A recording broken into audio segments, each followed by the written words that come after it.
আল্লাহ যাকে আপন করতে চায় অথবা আল্লাহ যাকে উপরে তুলতে চায়, পৃথিবীর সব মানুষ যদি তার বিরুদ্ধাচরণ করে, সেই ব্যক্তিকে কেউ নিচে নামাতে পারবে না।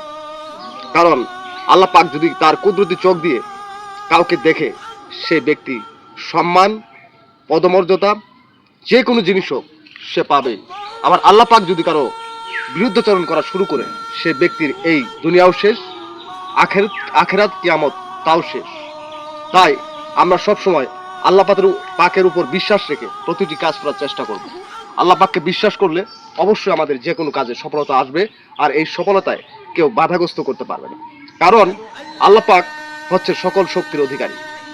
তাই স্বর্গে চাঁদ উঠলে 10 জনই দেখবে, এটা আপনাকে বলতে হবে না। আপনি যদি কোনো সফলতার দিকে পা বাড়ান, সফলতার সাকসেস না হওয়া পর্যন্ত এই কথাটা কাউকে বলবেন না।